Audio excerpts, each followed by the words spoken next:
become a Christian, the same thing that you used to do that had a different definition now gets a new definition. So for instance, when you are not a Christian, all your works and your labor are called filthy rags.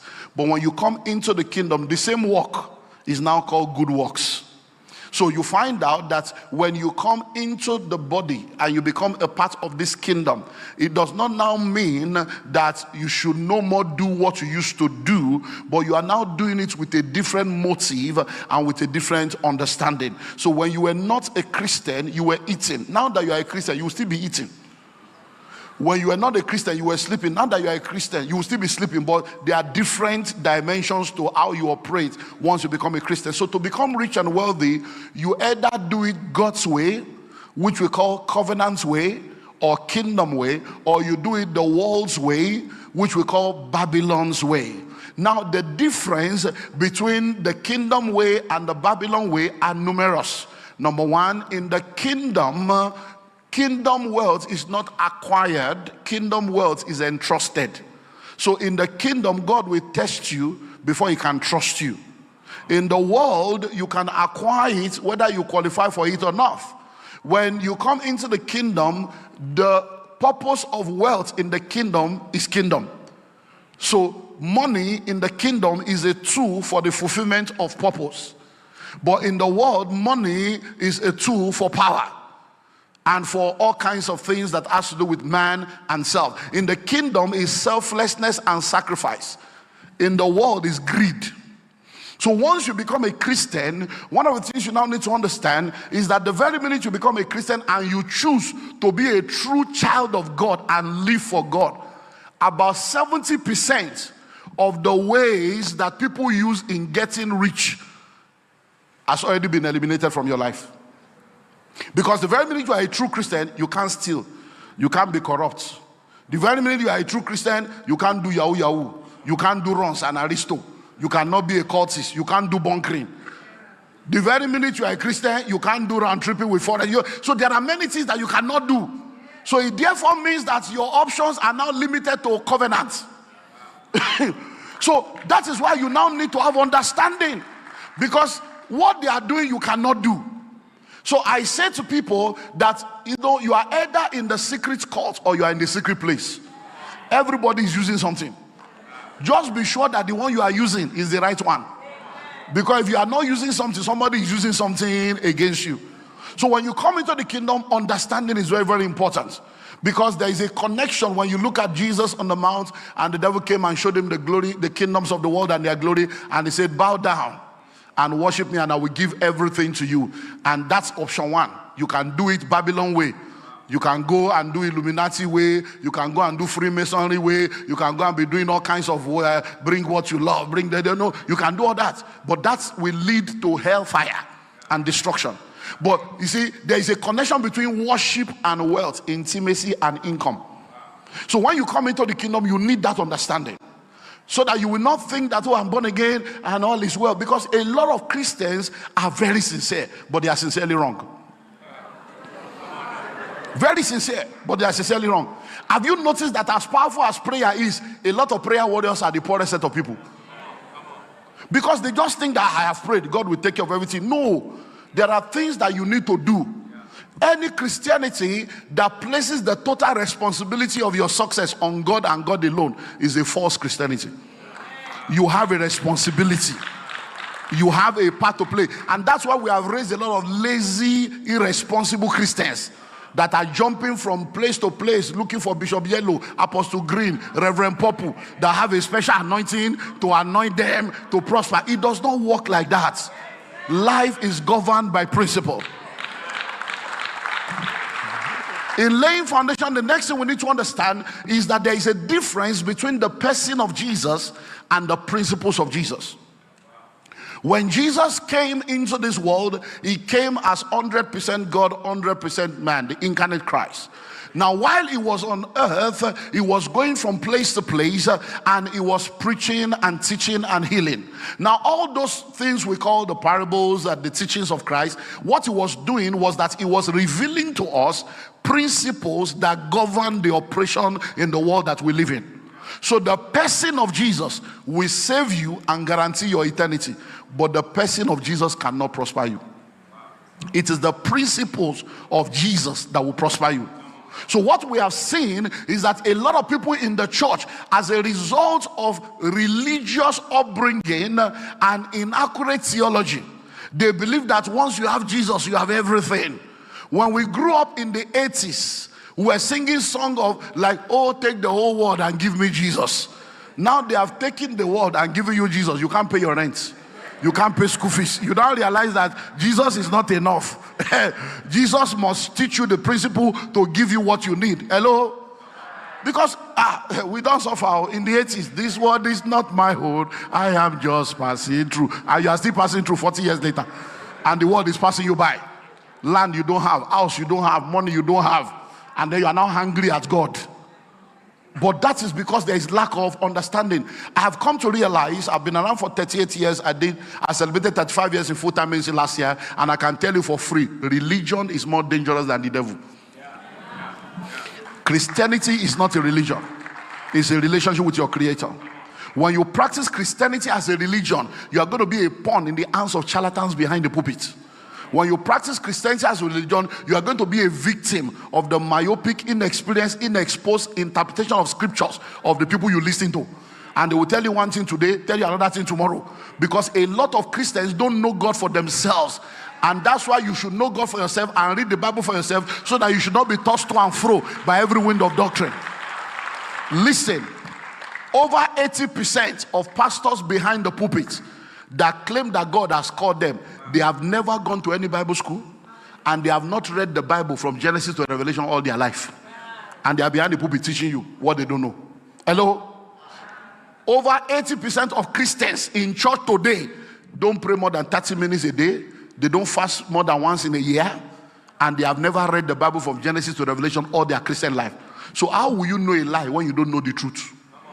If you know the truth, it's easy to detect a lie. So when you are sitting down in church, you are not coming to listen to one, assistant God that is now telling you something, and then you are just there sucking in everything. So because the mouth that preaches truth is the same mouth that preaches lie. But if you don't know the truth, you will just suck in everything. The next thing they will tell you, go and be eating grass you are eating. They tell you, go and do this. You are just doing all kinds because you don't read the Bible. When you read the Bible and you know God for yourself, when the man of God or the woman of God is preaching, anytime they go out of course, something no. You know that no, that one, no, that. You get it. So you need to understand that when you get born again, the person of Jesus is important. The principle of Jesus is important, so that there can be a balance. Now listen. The church has embraced the person of Jesus, but many of us, as a result of religion, we have rejected the principles of Jesus. When we were growing up in the 80s and early 90s, they told us to read the Bible. We're not reading books, so we don't read people's books. They'll say, no, just the Bible, the Bible. In fact, they told us it's not by education, it's by revelation. And many people drop out of school, all on this same Bible matter. They told us, forsake your father, forsake your mother, follow God. Many people rejected their family. Today they are familyless. Why? Because of religion. So listen, when you embrace the person of Jesus and you reject the principles of Jesus, yes, you are on your way to heaven, but you go through hell on the way to heaven. But what has happened is that the world has embraced the principles of Jesus and they have rejected this person. So they are going to hell, but they are enjoying heaven on earth on their way to hell. And now you are now envying them. Because you are wondering, Jeff Bosses, they don't go to church. All these pastors are deceiving us. Giving is a scam. Tithe is a scam. Religion is a scam. Look at this man. All the rich people, they don't go to church. They don't give tithe. It's because you are ignorant. Everything they are doing is still the principles of the Jesus you have. They are not projecting Jesus, but they are using his principles. And all these things are there in the Bible, from Genesis to Revelation. So once you have understanding, you will know that you need the person and you need the principles, because God wants to have heaven on earth and heaven in heaven. Now, having laid that foundation, and I want to share with you what I call 7 laws of wealth creation. 7. Now, laws and principles are universal. Laws and principles are universal. We know of different laws: the law of gravity, the law of self-preservation, the law of lift. We know the law of procreation, all kinds of laws. We know they are universal. So anywhere you go, land in Tokyo now, same law. Land in Switzerland, same law. Enter Kenya, same law. So laws are universal. Principles are universal. They are not a respecter of persons, but the application of those laws are personal, contextual, and geographical. There are some things you will hear today that you cannot use now. You have to document it and put it on the shelf for the future. There are some things you will hear now that will be a deliverance of your past mistake. And you're like, Kai, no wonder. Now I get it. I'll go and correct it. So every time you hear a truth, know that this truth is important for your life, but look at your present context. Because I've seen people that will go into a seminar and they will tell them, you need to start your own business, be your own boss, and they'll go and resign on Monday. You don't have any savings, you don't even know what next to do. You say, because one man of God came, the keyboard was moving.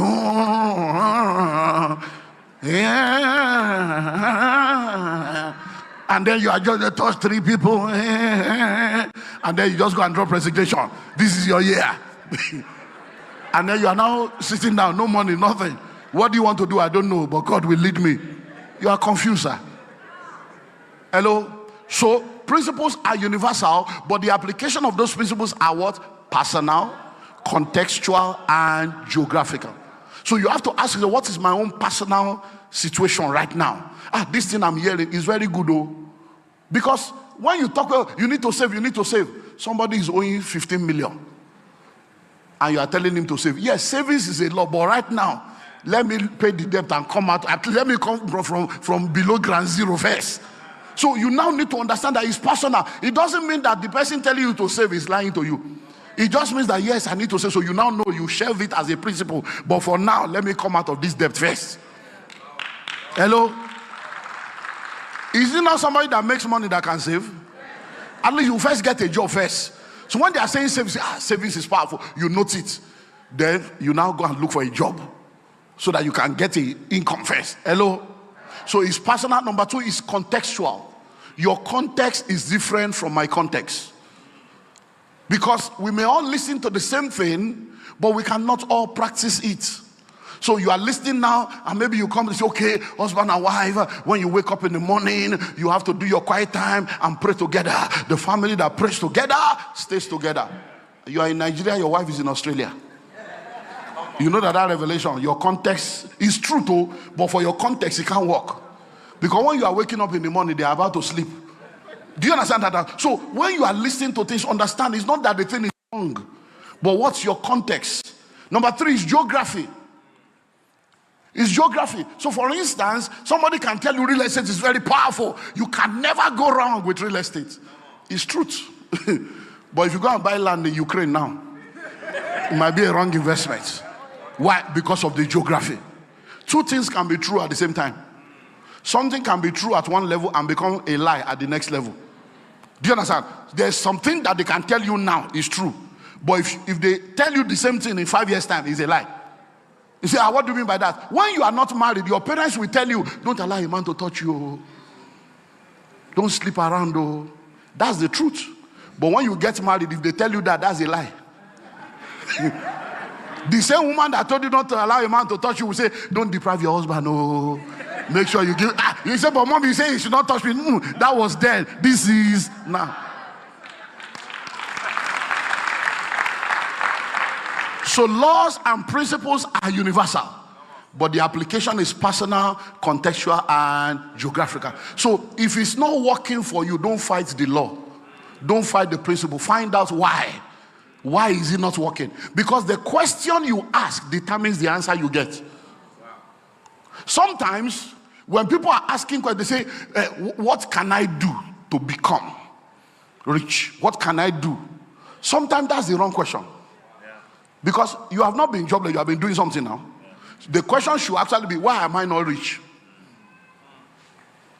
When you say, why am I not rich? You open a different portal. You now begin to realize that there are some things you are doing wrong that you need to adjust. Because you're already doing something now. So if, for instance, you have an electrical appliance, there is a on button, the off button, the pause button, the forward button, the rewind button, all the buttons are there, and you are pressing all the buttons and it's not working. You say, oh, this thing is a scam. It's a scam. I press on, it didn't on. I press off, it didn't off. No, it's not a scam. Why is it not working? And then you now come and say, there's no battery. Oh.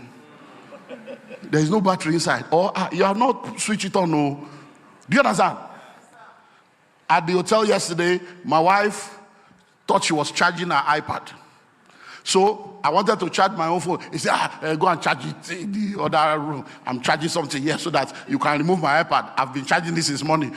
And I got there, I saw 21%. I said, I charged this since morning, only to discover that the socket was not on. So I said, babe, nothing they charge you. This is money. Do you understand? So you may be pressing button, but the real thing that needs to be done, you have not done.